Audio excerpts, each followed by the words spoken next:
Vocês estão bem? Amém? Estão felizes? Amém. Vamos lá então, João capítulo 4.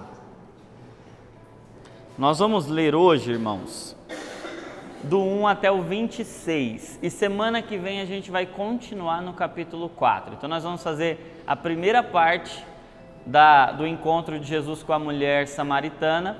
Semana que vem a gente faz a segunda parte e a cura do servo, que está ainda no capítulo de número 4, a cura do filho do oficial, né? Então, hoje a primeira parte da mulher samaritana, semana que vem a gente continua e faz a cura do filho do oficial, que é o segundo sinal. Então, vocês lembram que a gente dividiu o nosso estudo do Evangelho de João em 3 grandes módulos. Vocês lembram quais eram? Vamos lá? Não? Ninguém lembra? Que isso, gente? Vou embora para casa. Tô falando aqui toda semana, não está adiantando nada. Vamos lá? Os 7 sinais, 7 encontros e 7 expressões, né? Que são os 7 eu sou. Então, os 7 sinais, dos 7 nós já estudamos um. Quem acertar ganha um prêmio. Qual sinal a gente já estudou? A transformação da água em vinho. Muito bom. Então faltam 6, amém? Dos 7 encontros nós já estudamos um. Quem acertar ganha outro prêmio. Qual foi? O encontro de Jesus com Nicodemos. Muito bom. Então hoje vamos estudar o segundo encontro dos 7. É o encontro de Jesus com a mulher samaritana. Amém? Vamos lá, estão prontos? Vamos ler do 1 até o 26, amém? Está escrito assim: Jesus sabia que os fariseus tinham ouvido dizer que ele batizava e fazia mais discípulos que João, o João Batista, embora Jesus mesmo não os batizasse, e sim seus discípulos. Assim deixou a Judéia e voltou para a Galiléia. No caminho teve de passar, ou foi necessário passar por Samaria. Chegou ao povoado samaritano de Sicar, perto do campo que Jacó tinha dado a seu filho José. O poço de Jacó ficava ali, e Jesus, cansado da longa caminhada, sentou-se junto ao poço por volta do meio-dia, ou da hora sexta. Pouco depois, uma mulher samaritana veio tirar água, e Jesus lhe disse: por favor, dê-me um pouco de água para beber. Naquele momento, seus discípulos tinham ido ao povoado comprar comida. A mulher ficou surpresa, pois os judeus se recusam a ter qualquer contato com os samaritanos. Você é judeu, eu sou uma mulher samaritana, disse ela a Jesus. Como é que me pede água para beber? Jesus respondeu: se ao menos você soubesse que presente Deus tem para você e com quem está falando, você me pediria e eu lhe daria água viva. Mas você não tem corda nem balde, e o poço é muito fundo, disse ela. De onde tiraria essa água viva? Além do mais, você se considera mais importante que nosso antepassado Jacó, que nos deu este poço? Como pode oferecer água melhor que esta que Jacó, seus filhos e seus animais bebiam? Jesus respondeu: quem bebe dessa água logo terá sede outra vez, mas quem bebe da água que eu dou nunca mais terá sede. Ela se torna uma fonte que brota dentro dele e lhe dá vida eterna. Por favor, Senhor, dê-me dessa água, disse a mulher. Assim eu nunca mais terei sede, nem precisarei vir aqui para tirar água. Vá buscar seu marido, disse Jesus. Não tenho marido, respondeu a mulher. Disse Jesus: é verdade, você não tem marido, pois teve 5 maridos, e não é casada com o homem com quem vive agora. Certamente você disse a verdade. O Senhor deve ser profeta, disse a mulher. Então diga-me, por que os judeus insistem que Jerusalém é o único lugar de adoração, enquanto nós, os samaritanos, afirmamos que é aqui, no Monte Gerizim, onde nossos antepassados adoraram? Jesus respondeu: creia em mim, mulher, está chegando a hora em que já não importará se você adora o Pai neste monte ou em Jerusalém. Vocês, samaritanos, sabem muito pouco a respeito daquele a quem adoram. Nós adoramos com conhecimento, pois a salvação vem por meio dos judeus. Mas está chegando a hora, e de fato já chegou, em que os verdadeiros adoradores adorarão o Pai em espírito e em verdade. O Pai procura pessoas que o adorem desse modo, pois Deus é espírito e é necessário que seus adoradores o adorem em espírito e em verdade. A mulher disse: eu sei que o Messias, aquele que é chamado Cristo, virá. Quando vier, ele nos explicará tudo. Então Jesus lhe disse: sou eu sou o que fala com você. Feche os olhos. Pai, nós suplicamos pela tua revelação, Pai.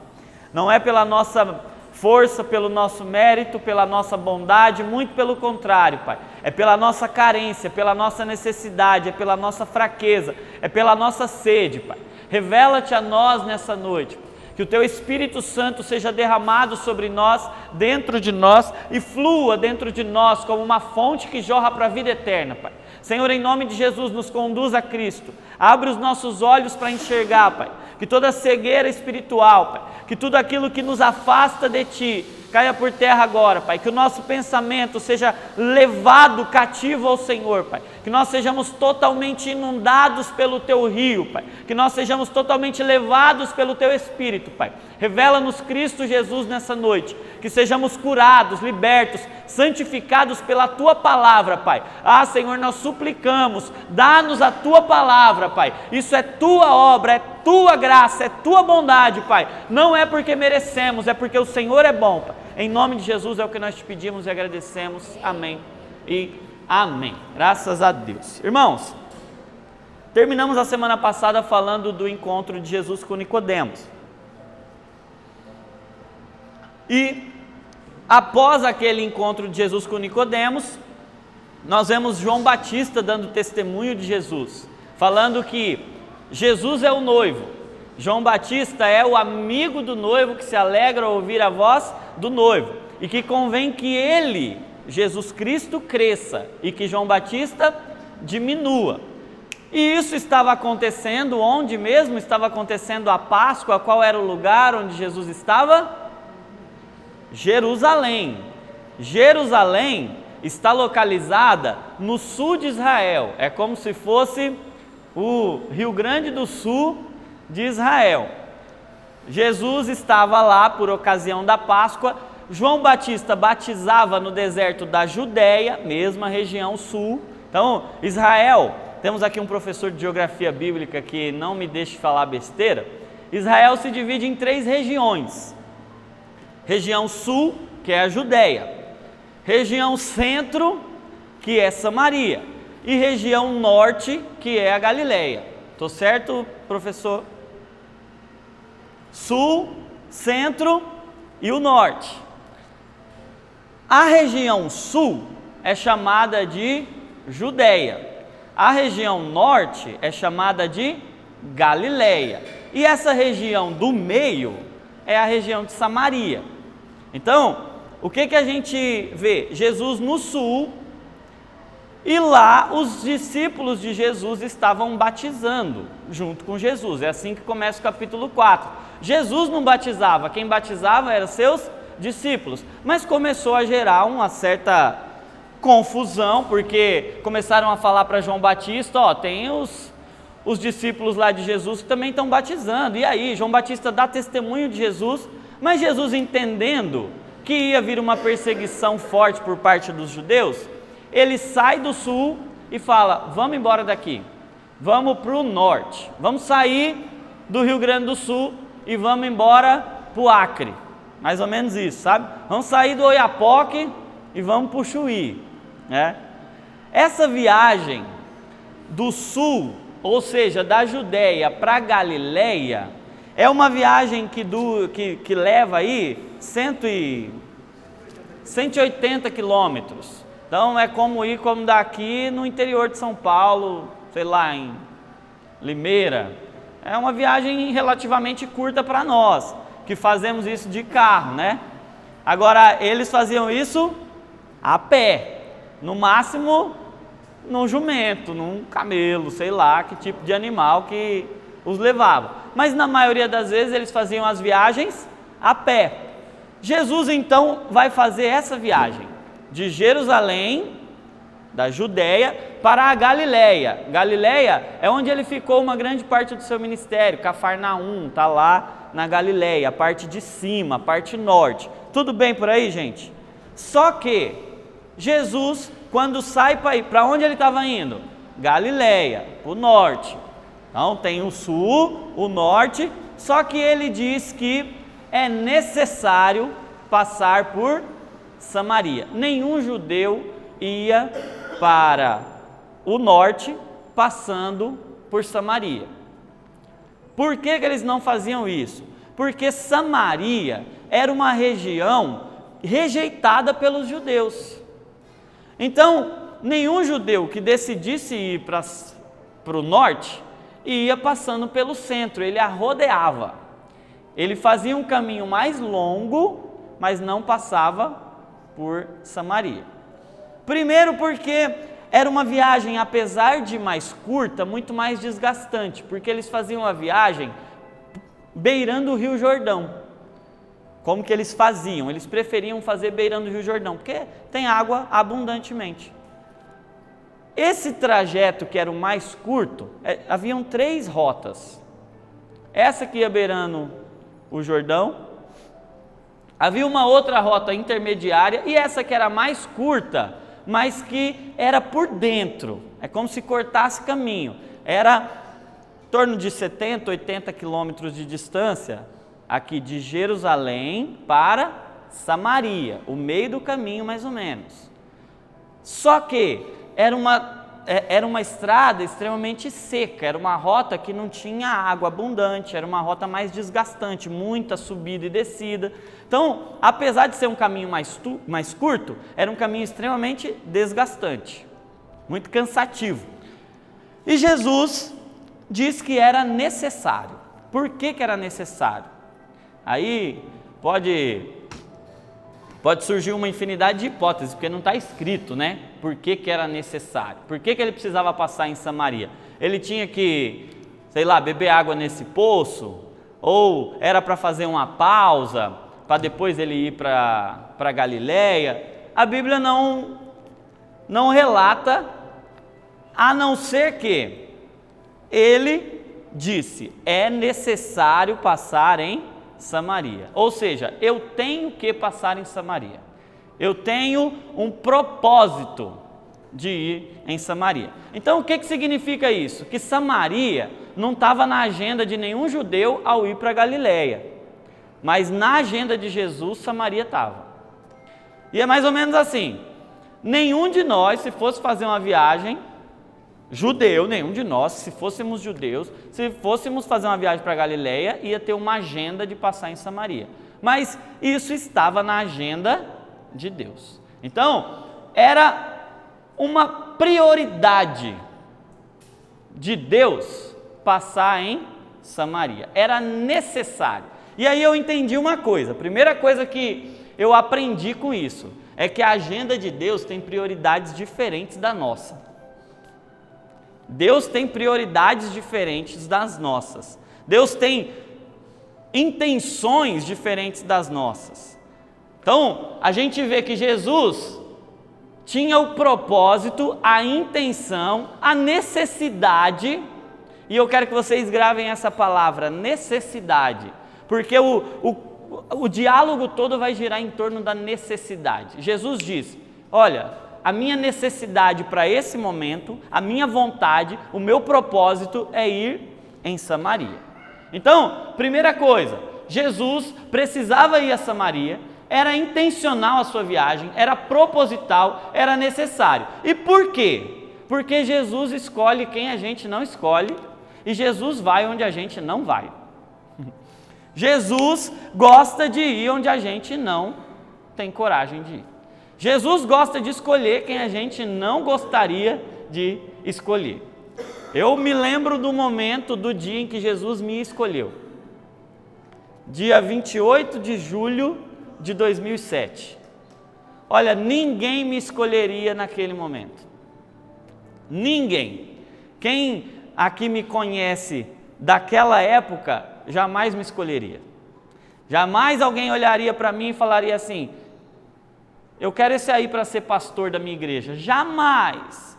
Por mais assim que a pessoa fosse, ninguém ia me querer naquele momento. Mas Jesus falou, eu tenho um encontro com esse aí em Samaria. Eu escolho quem ninguém escolhe. Eu quero quem ninguém quer. Eu escolho Samaria, apesar de vocês rejeitarem Samaria. Eu passo onde ninguém passa, eu encontro quem ninguém encontra. Então a gente tem que parar com essa ideia de achar que tem pessoa que é difícil demais, pessoa que é dura demais, pessoa que é perdida demais. Tem lugar que Jesus não entra. Para Jesus não tem essa, porque Jesus acha graça, Jesus vê o que a gente não vê. Então, primeira coisa que a gente tem que aprender aqui é que Jesus vai onde a gente não quer ir. Jesus gosta de encontrar quem a gente tem problema em encontrar. Outra coisa, a viagem deixa Jesus extremamente exausto, porque diz o texto aqui no versículo 6, que ele chegou cansado da viagem, meio-dia, e sentou na beira do poço. Como que foi essa viagem? Vamos imaginar que Jesus foi a pé? Amém? A pé, vocês sabem quantos quilômetros por hora uma pessoa anda? Já fizeram essa conta? Em média, uma pessoa anda de 4 a 6 quilômetros em uma hora a pé, se ele tiver um bom preparo físico. Então, contemos uma viagem de 80 quilômetros. Quantas horas vocês acham que Jesus viajou? Quantas horas Jesus deve ter andado? Vamos fazer uma conta aí.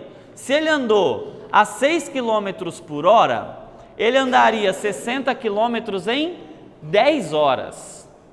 Ele andaria mais 20 quilômetros, andando a 6 por hora, em mais 3 horas, né? 3 a 4 horas. Então seria uma viagem de 12 a 15 horas. Muito possivelmente, ele nem tenha feito isso em um dia, né? Ele tenha feito isso em mais de um dia. Então você imagina que ele sentou cansado na frente do poço, você imagina assim, ele estava cansado, como eu fico cansado de ir daqui no Silvina, né? Eu chego lá esbaforido, porque eu não estou com aquela forma atlética toda, né? Nós temos uma ideia, assim, de um maratonista que corre 42 quilômetros, né? Imagina que são mais ou menos 2 maratonas para serem feitas. É uma caminhada, meu amigo, que não é brincadeira não. Então a gente acha que Jesus chegou e ele estava assim, cansadinho, né? Ele estava assim meio... Não, o texto aqui, a palavra original diz que ele estava exausto. E olha pelo horário. Que hora que ele chegou lá? Meio-dia. O sol estava no ápice. Então ele pegou o máximo do sol, viajando talvez desde a madrugada. Ele estava muito cansado, na estrada mais desconfortável, talvez com sono, com sede, muita sede. Por isso ele vai para onde? Para o poço. Ora bola, vocês acham que ele foi para o poço por quê? Porque ele estava com sede. Mas não só porque ele estava com sede, é porque a sede dele era necessária. Ele quis aquela sede.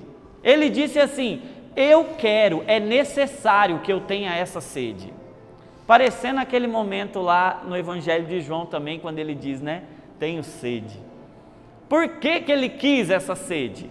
Ele quis essa sede para ir lá encontrar essa mulher samaritana. Ele quis passar sede e fazer a viagem mais desconfortável, que apesar de ser a mais curta, era a mais irregular, sofrida, com sobe e desce, para ir para um ambiente promíscuo. Por quê? Por que os judeus rejeitavam os samaritanos? Porque eles consideravam os judeus, os samaritanos, um povo promíscuo, um povo infiel, um povo misturado, um povo que não tinha temor de Deus, era um povo que abandonou a essência do judaísmo, abandonou a essência da religião, era um povo idólatra, impuro, rejeitado. Jesus se cansa ao extremo, Jesus viaja por sei lá quantas horas, aí seria especulação nossa, mas ele viaja por muitas horas, ele fica com sede para encontrar um povo que a gente não daria a mínima. Então, aí abre uma chavinha na nossa mente para a gente entender que tem coisas que são necessárias.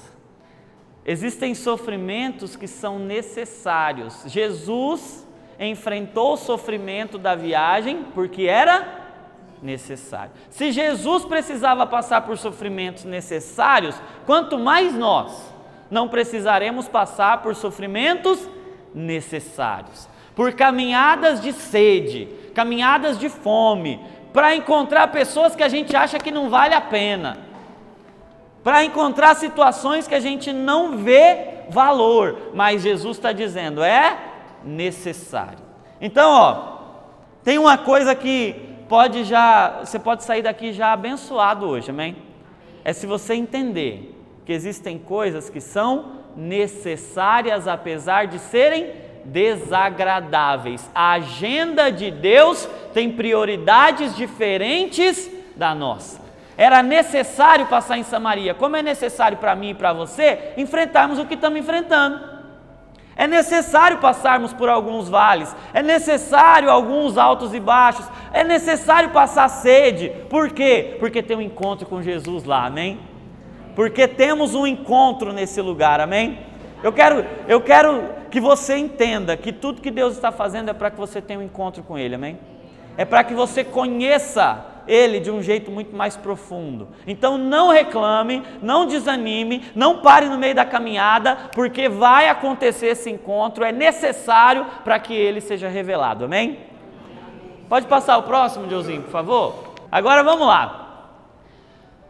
Por que Samaria e essa samaritana eram tão rejeitadas? E aí eu disse para vocês no princípio, que no princípio criou Deus os céus e a terra. Não, eu disse para vocês que essa mulher é a outra face da moeda. Toda moeda tem dois lados. Por que essa história está grudada com a história de Nicodemos? Porque o que Nicodemos tem de certinho, Jerusalém, judeu, fariseu, um membro do sinédrio, é um mestre, um doutor da lei, o que ele tem de bom e precisa nascer de novo, ou seja, não tem mais jeito para ele, só Jesus, essa mulher tem de ruim.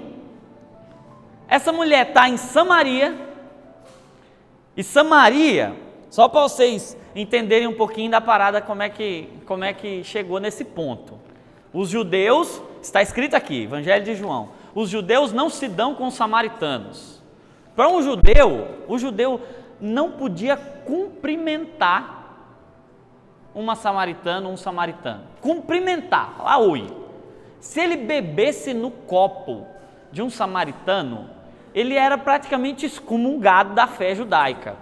Ninguém podia ver um judeu. Aí Jesus chega para uma mulher, porque naquela época, conversar com um samaritano era um motivo de vergonha. Conversar com uma mulher samaritana era motivo de vergonha maior. Beber no mesmo balde, no mesmo copo de um samaritano, de uma mulher samaritana, era a afronta máxima.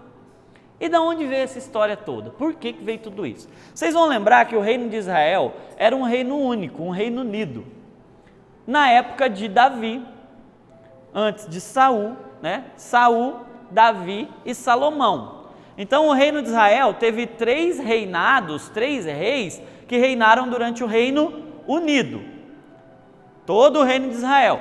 Até que quando Salomão morre, o filho dele, o Roboão, vocês lembram do Roboão? Tem nome de brasileiro, né? Corrupto, Roboão, né? E foi isso mesmo que ele quis fazer. Ele quis aumentar os impostos para ficar mais. Aí o povo chegou para ele e falou assim, ó, faz o seguinte, diminui os impostos, vamos ser mais liberal, né? Vamos colocar o Paulo Guedes aí na economia, vamos fazer uma economia mais liberal, menos impostos, e aí o povo todo vai estar com você. Aí ele foi se aconselhar com quem? Com os amigos da escola dele. Burro, cabeçudo. Aí um conselho para os jovens, vá se aconselhar com quem sabe das coisas, não vai se aconselhar com os moleques da escola, isso aí não sabe de nada da vida, né? Ele foi se aconselhar com os amigos da escola, em vez de se aconselhar com os pais, com os pastores, com os líderes. Ele vai lá, o que eu faço? Eu baixo mesmo os impostos? Aí ele falou assim, que isso? Se você baixar, eles vão achar que mandam em você.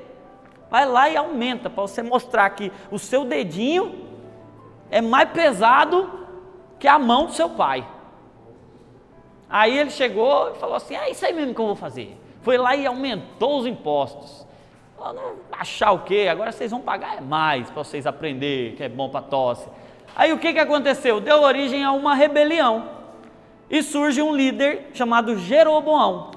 E nessa rebelião, o reino se divide. E 10 das 12 tribos, vocês lembram que o reino de Israel, ele tinha 12 tribos. Das 12, 10 vão com o Jeroboão. E 2 ficam com Roboão, esse filho de Salomão. Vocês lembram as 2 que ficaram com Roboão? Não vale o pastor, quem lembra? Vai ganhar uma bala semana que vem. Judá e Benjamim, ganhou uma bala aí, a semana que vem. Então Judá e Benjamim ficam, mas as outras 10 tribos vão. E aí o que acontece? A partir daí, o reinado fica, ou o reino fica dividido em reino do sul, que é Judá e Benjamim, e o reino do norte, que são todas as outras tribos. E o reino do sul tem uma capital, que é Judá. E o reino do norte tem uma capital, que é Samaria. Então o reino do sul é Judá, o reino do norte, Samaria. E a Bíblia vai chamar, Jerusalém. Jerusalém, capital do reino do sul. Samaria, capital do reino do norte.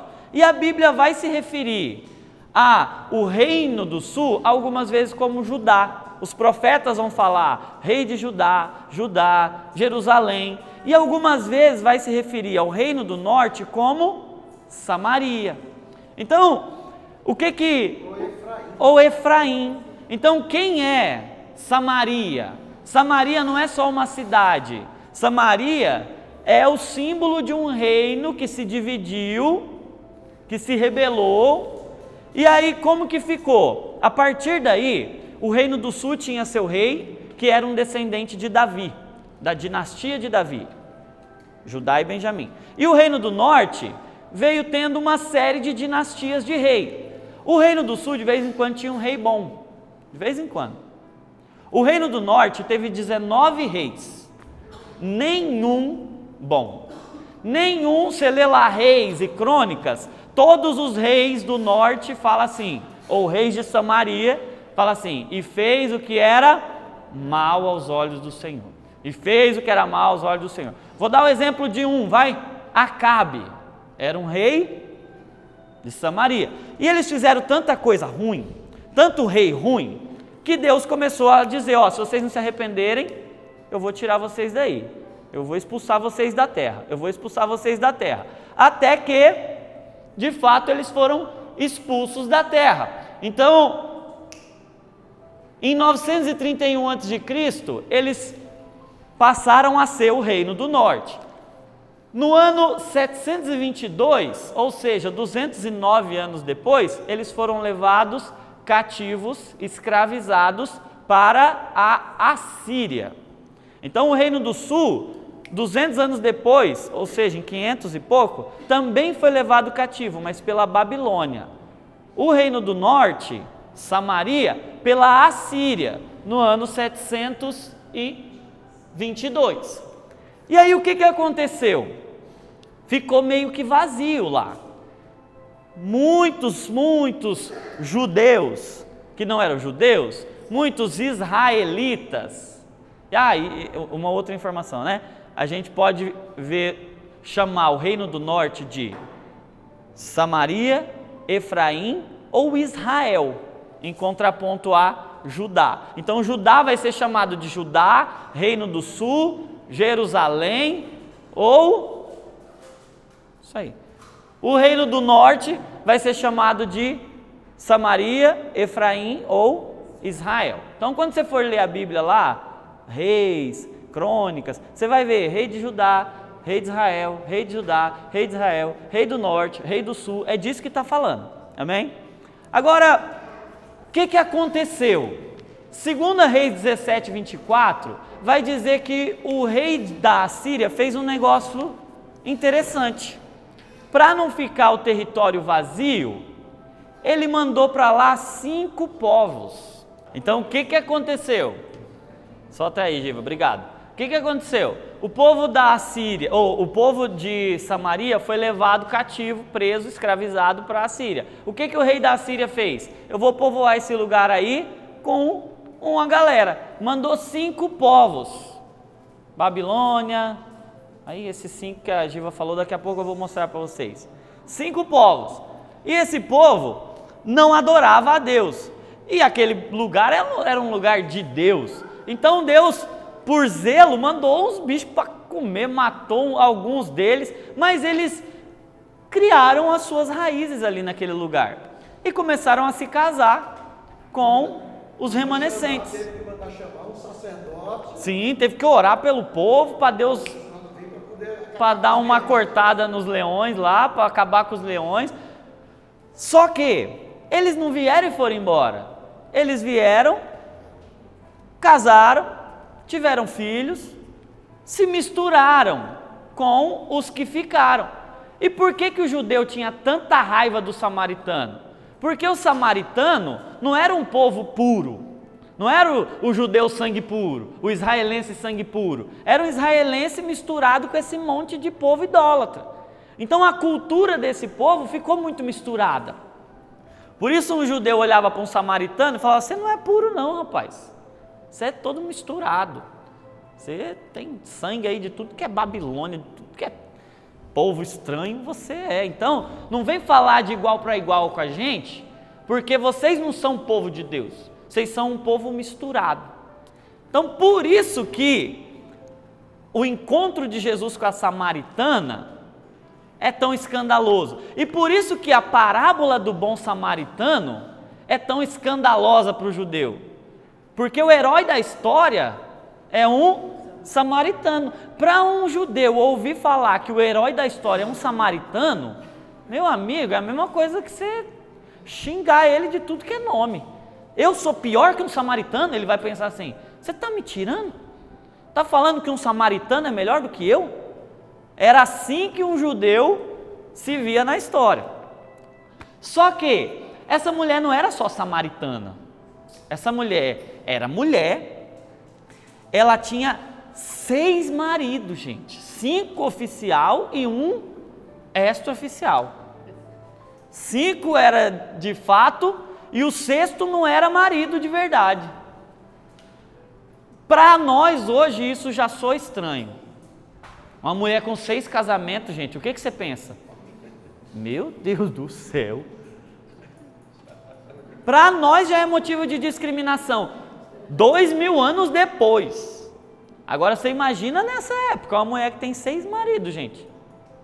Pelo amor de Deus. Se os 5 se ela ficou viúva de 5, a fama de viúva negra dela era terrível. Essa mulher mata os maridos. Se ela divorciou, a fama dela é: ninguém gosta dessa mulher. Essa mulher é insuportável. Por isso que o 6º falou: eu vou ficar só extraoficial. Não vou me comprometer muito não. Só que, olha a situação. Essa mulher é extremamente rejeitada. Talvez ela tenha sido abandonada pelos 5. Só que... Beleza, lembrando também que os 5 povos, cada um tinha um Deus. Ou seja, aquele povo tinha 5 deuses lá. Aí vai ligando os pontos, hein, gente? Vai ligando os pontos, daqui a pouco faz a figura, né? Olha que interessante. Que hora que a mulherada vai buscar água no poço? Cedo. E não vai sozinha. Quem já viveu aqui em áreas onde se ia buscar lá nos tempos remotos a água no poço, que você colocava aquele paninho? Quem já viu isso aí? Colocava aquele paninho no coco. Dizem que que a criança não crescia por causa da água. E a cabeça ficava meio achatada por causa do balde, mas isso é mera... Mas era a melhor coisa. Não é verdade. A gente não esperando para acordar cedo para ir uma turma bem grande. Sim. Queria conversando. Era uma tarefa que se fazia em grupo cedo. Agora essa mulher aqui, ela está tão discriminada, tão isolada, tão rejeitada, que ela vai buscar água no poço sozinha, meio-dia. Talvez porque ela não quisesse encontrar ninguém. E vocês acham que ela gostava de ir buscar água no poço? Na hora que Jesus falou, eu vou te dar uma água que você nunca mais vai ter sede, ela fala, me dá porque eu nunca mais venho aqui. Vocês leram, vocês perceberam isso? Me dá para eu nunca mais ter que vir aqui. Ou seja, a mulher não gostava de ir buscar água, ia na hora que não tinha ninguém, tinha 6 relacionamentos, talvez, eu não sei, eu estou imaginando, só estou falando da vida alheia aqui, estou maldando a vida da mulher, mas o fato é que alguma coisa de errado tinha. Então esse é o pano de fundo da história. Um homem jamais cumprimentaria uma samaritana, quanto mais pedir o favor para uma samaritana. Imagina um judeu ter que pedir um favor para um samaritano, ter que pedir, imagina que humilhação, pedir água para um samaritano. Então esse é o pano de fundo da história, essa é a introdução. Passa o próximo agora, por favor, Josito. Agora começa a história. Jesus encontra a mulher. Como que Jesus está? Cansado, extenuado, esgotado, com sede, sentado na beira do poço. Jesus ficava cansado, gente? Sim. Homem como nós. Cansado como você ficaria se você fizesse uma viagem desse tamanho. Se você quiser fazer o teste hoje, vai lá. Não, era nas sandálias, não era esses Nike que o Jean tem não, que eu vi. Não era o Nike Air Max do Jean. Não, meu filho, era na chinela, né? Não tinha amortecedor não. E era um terreno extremamente acidentado, com montes e vales, era o pior terreno. É esse aí, Jesus chegou lá, encontrou a mulher nessa situação. Eu imagino os discípulos olhando e falando, meu Deus do céu, o que Jesus veio fazer aqui? Aí Jesus ainda manda os discípulos, vai comprar comida.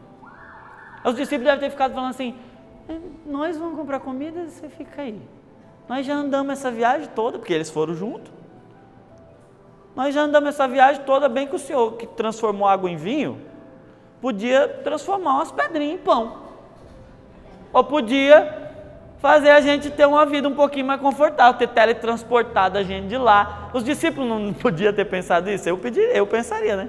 Ô Jesus, na hora de abençoar os noivos lá, beleza, agora nós que estamos aqui com o Senhor, nós que estamos juntos aqui, aí para eles lá que estão lá, não estão nem aí com o Senhor transforma água em vinho. Para nós, temos que ir lá comprar a comida desse povo. A comida desse povo aqui era tida como imunda. Eles vão comprar comida. Só que Jesus chega para a mulher aparece lá, imagina a cara dela toda, saco, viu? Jesus chega para ela e fala, ei, me dá um pouco de água, me dê de beber. E aí a mulher toma aquele susto, né? Fala, como assim? Não pode? Você é judeu e eu sou mulher samaritana. Então tem 2 barreiras aí já. A barreira de ser mulher e a barreira de ser samaritana. Como assim você me pede? E aí a gente aprende uma coisa. Porque mesmo Jesus tendo toda a autoridade no céu e na terra, ele ainda pede para nós. Isso é misterioso, né?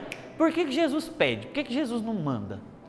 E eu aprendi uma coisa, eu li essa semana uma coisa interessante, né? Um homem chamado William Hendricks, ele falou que tem 2 jeitos de penetrar no coração de alguém. E é verdade isso, eu parei para pensar, é verdade. Um jeito é pedindo um favor. E o outro jeito é fazendo um favor. Se eu quiser construir um relacionamento com você, penetrar seu coração, ganhar seu coração, eu posso fazer duas coisas. Eu posso te pedir um favor e aí você vai falar, puxa vida, eu quero construir alguma coisa, eu vou fazer um favor por ele. Eu entrei no seu coração quando você faz um favor por mim. Ou melhor, se eu quero fazer algo por você, se eu quero penetrar seu coração, se eu quero que você goste de mim, se eu quero construir um relacionamento, o que eu faço? Faço um favor.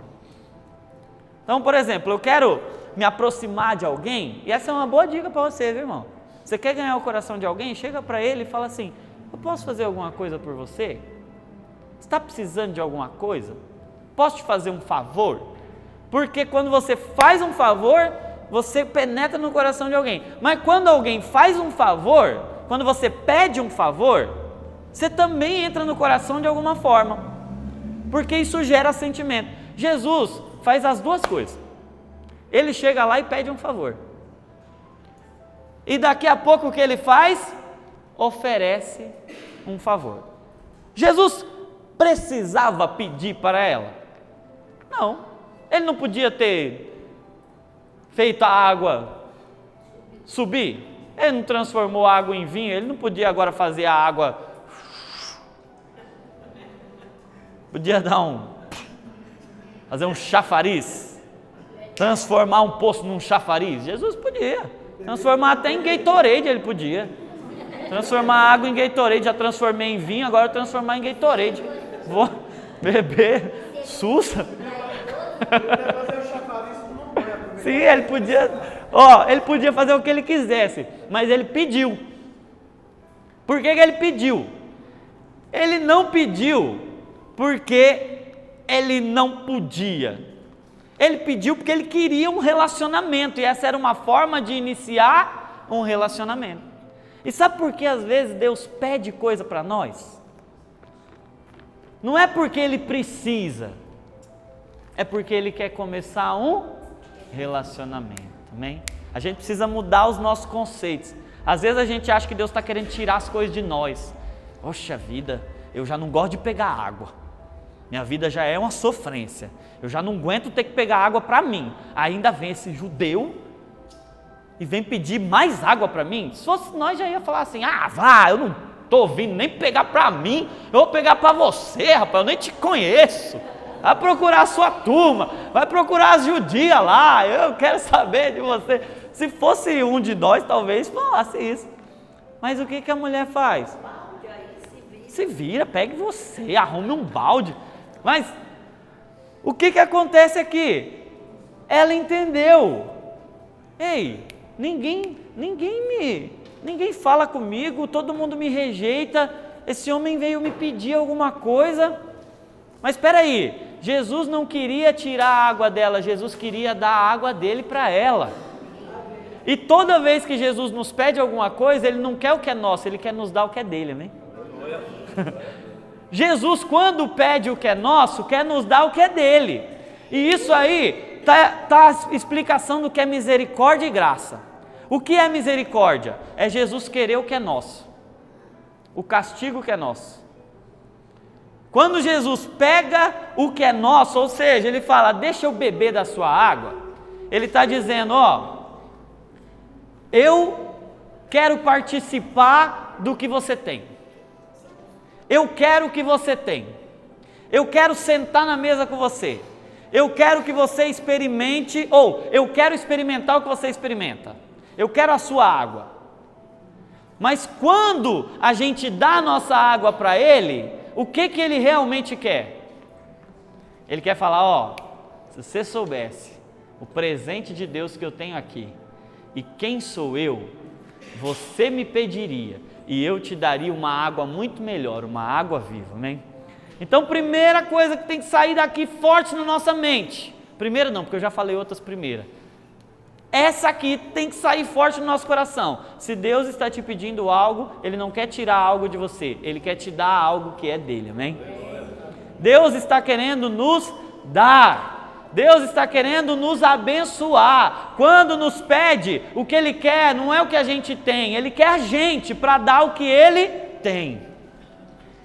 Deus nunca pediu alguma coisa para deixar o homem no prejuízo. Quando ele pediu Isaac, o que ele queria? Ele queria entregar o Isaac dele para Abraão. Ele queria entregar o cordeiro. Ele falou, dá o seu filho. O que ele queria quando ele pediu o filho de Isaac? Ele queria entregar o dele. Não queria o de Isaac, ou de Abraão. Ele não queria o filho de Abraão. Ele queria entregar o filho dele para Abraão. Quando ele pede água para a mulher, ele não quer a água da mulher. Ele quer entregar a água dele para a mulher. Quando ele pede o meu coração, ele não quer o meu coração. Ele quer dar o coração dele para mim. Quando ele nos pede algo, ele quer participar do que é nosso para que a gente participe do que é dele, amém? Aleluia! Você está recebendo aí, Deus quer dar o que é dele para você. Mas para isso, ele quer que você dê o que é seu para ele. Você está disposto a dar tudo que você tem para Deus? Então Deus está disposto a dar tudo que ele tem para você, amém? À medida que você dá da sua água para ele, ele dá da água dele para você. À medida que você dá o seu coração para ele, ele dá o coração dele para você. À medida que você dá a sua família para ele, ele dá a família dele para você. À medida que você se entrega para ele, ele se entrega para você, amém? Então, gente, falta 5 para as 9, meu Deus do céu, eu desisto. Jesus veio sentir a nossa sede, não veio? Mas o propósito dele, na verdade, era saciar a nossa sede. Jesus veio sentir a nossa sede para saciar a nossa sede. Jesus veio se cansar para nos descansar, amém? Você pode sair daqui hoje saciado, amém? Você pode sair daqui hoje descansado na presença de Deus, porque Ele se cansou para te descansar, Ele passou sede para te saciar. Pode passar o próximo, por favor, Josinho? Só que aí acontece um negócio interessante. Jesus então fala para a mulher, se você me conhecesse, se você conhecesse o presente que eu tenho para você, então, olha que interessante, Jesus fala assim, se você conhecesse o dom, o presente que eu tenho, e quem é que está falando, você me pediria, eu te daria a água da vida, a água viva, uma água que produz vida, aquela água de Ezequiel 47, que por onde passa, dá vida, é um símbolo da vida eterna. E aí, ela fala assim, então me dá dessa água, o que eu tenho que fazer para ter essa água? E aí Jesus disse, olha, você quer dessa água? Ela falou, quero. Então vai lá, chama seu marido. Aí a mulher falou assim, ele está tocando num assunto delicado. Eu tô mó enrolada nessa área aí. Ele tanta coisa para falar comigo. Tanto assunto para ele falar, tantas pessoas para ele falar para eu chamar. Vai chamar logo o marido. Parece que ele está sabendo que eu estou enrolada com o camarada aí. Parece que ele adivinhou. Esse camarada aí, alguém contou para ele. Das duas uma, ou tem fofoqueiro na área, ou ele é profeta. Aí ela falou assim, vou dar um migué. Eu não tenho marido, sou solteira. Aí ele falou assim, você falou bem, você não tem mesmo não, porque você já teve 5. E o que você tem agora não é seu não, meu Deus do céu. Esse Jesus é demais, gente. Esse Jesus não tem. Eu fico imaginando a cara da mulher, assim, meu Deus, quem te contou? Eu vejo que tu és profeta. É só profeta ou fofoqueiro. Aí ela falou assim, bom, mudando de assunto, onde é que a gente adora? Aí vai ter gente que vai falar assim, ela mudou de assunto completamente, né? Porque ele tocou só que eu acho que ela não mudou de assunto. Na minha concepção, Jesus não dá ponto sem nó e ela entendeu o que Jesus estava falando.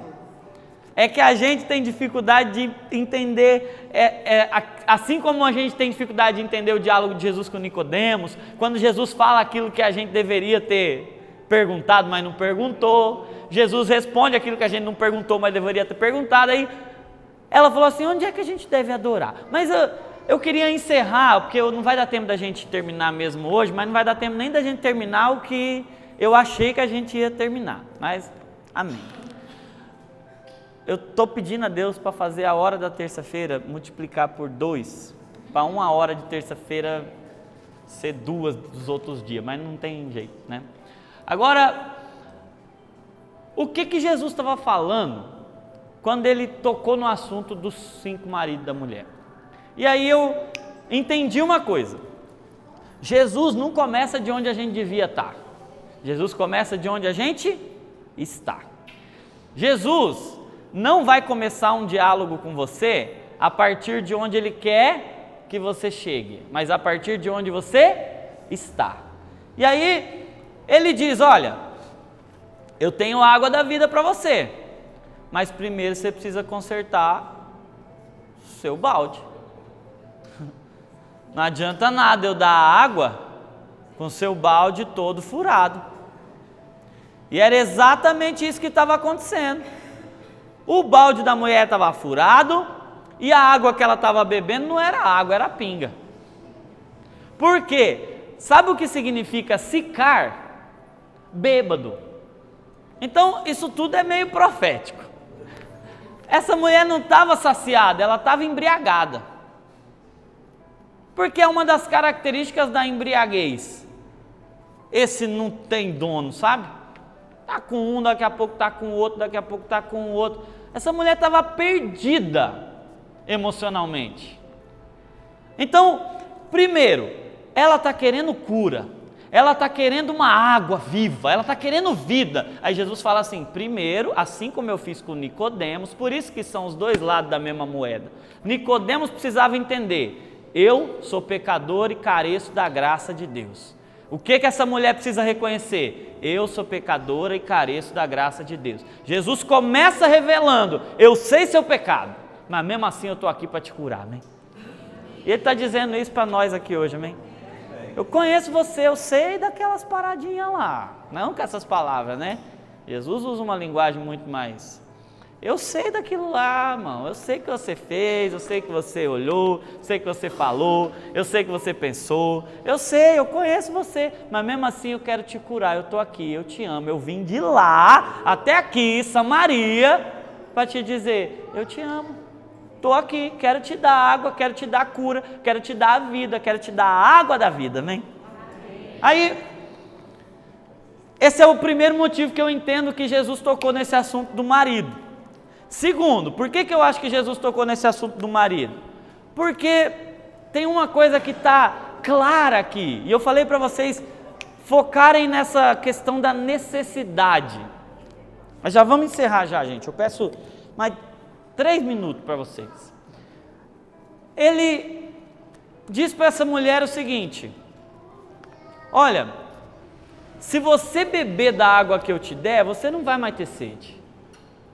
E a mulher fica ansiosa, querendo dessa água, porque esses 5 maridos representam uma coisa.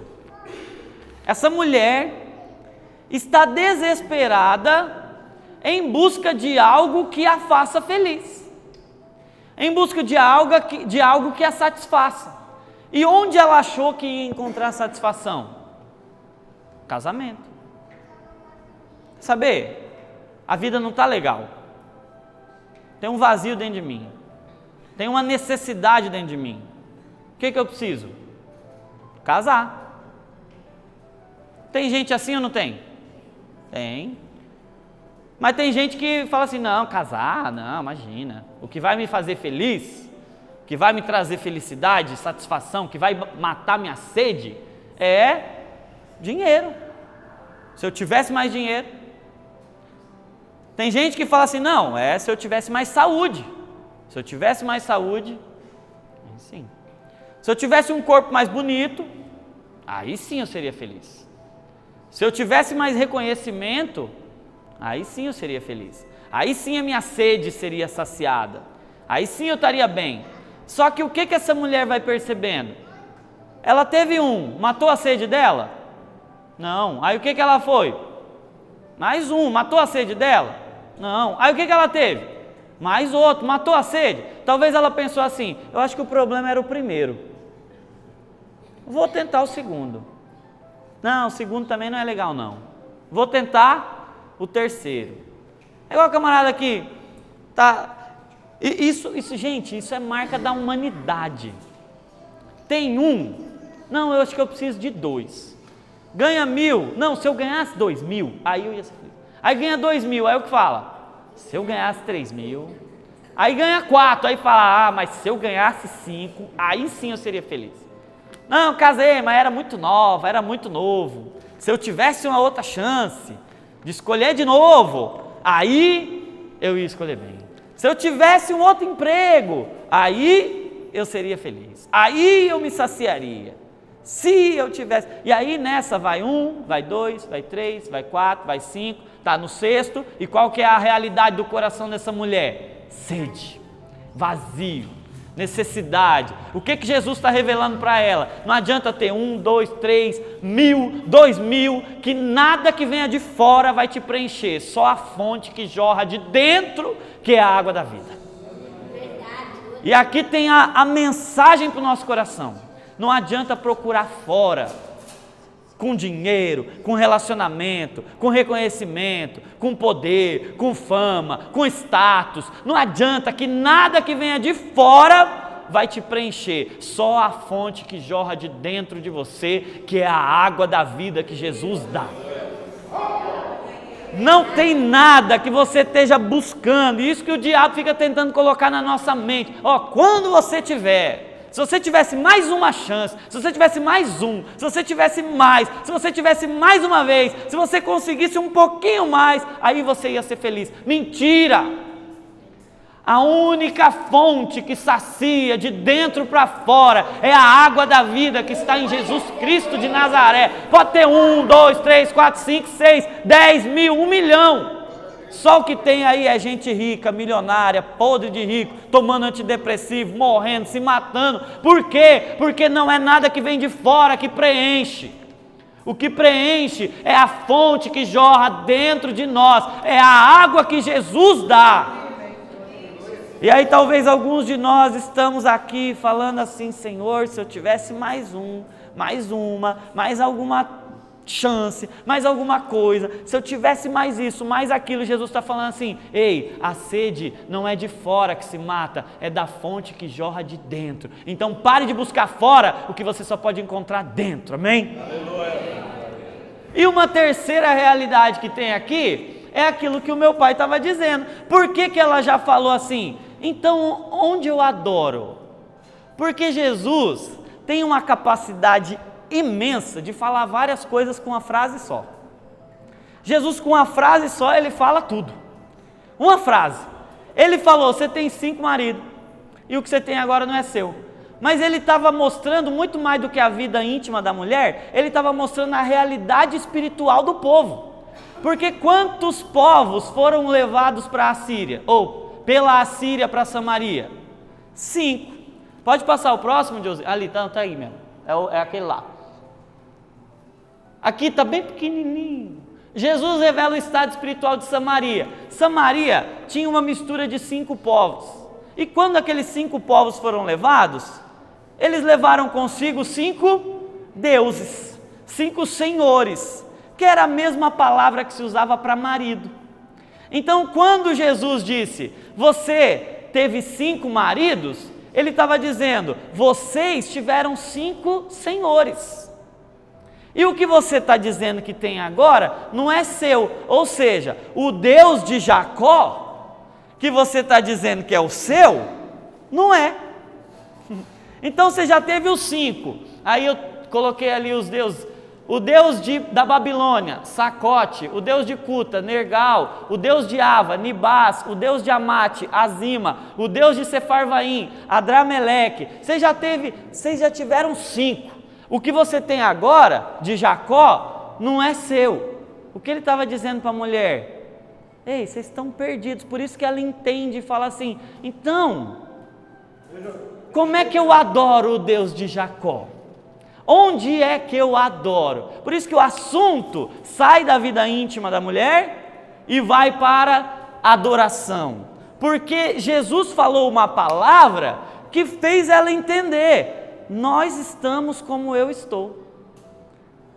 A realidade do povo é promíscua como a minha vida íntima. Jesus escolheu aquela mulher como uma parábola do povo, para revelar que ele era o noivo que aquela mulher tanto procurava, que o amor que ela procurava nos maridos estava nele. E olha que interessante, quem é o perfeito? Na Bíblia, o sétimo é o perfeito, né? Aí Jesus está dizendo: você já teve 5, o sexto não é seu, mas chegou o perfeito aqui. O sétimo chegou. Jesus, o noivo, o Cordeiro de Deus. Aleluia! Aleluia! Porque a salvação Vem dos judeus. Você está falando de Jacó? Vem de Jacó, vem dos judeus. Mas ó, ele não é o seu. O sexto não é seu. Mas deixa eu dizer, você já teve 5, está no sexto, o perfeito chegou. E aí ele vai dizer: olha, eita Deus maravilhoso. Só vou deixar para falar isso semana que vem. Gente, semana que vem a gente continua daqui. Tem mais um pouquinho dessa parte que a gente leu. Pode passar aí, por favor, só para os irmãos verem qual que é. Aí nós vamos falar sobre onde adorar. E o próximo é... Pode passar, Josinho? O Messias explicará tudo. Então semana que vem a gente continua daí. Só que eu vou pedir uma coisa para vocês. Quem veio hoje, não falte semana que vem, amém? Senão vai ficar ruim, porque você não vai... Aí você vai ter um entendimento que talvez não seja tudo de Deus para esse momento, para esse tempo, amém? Amém?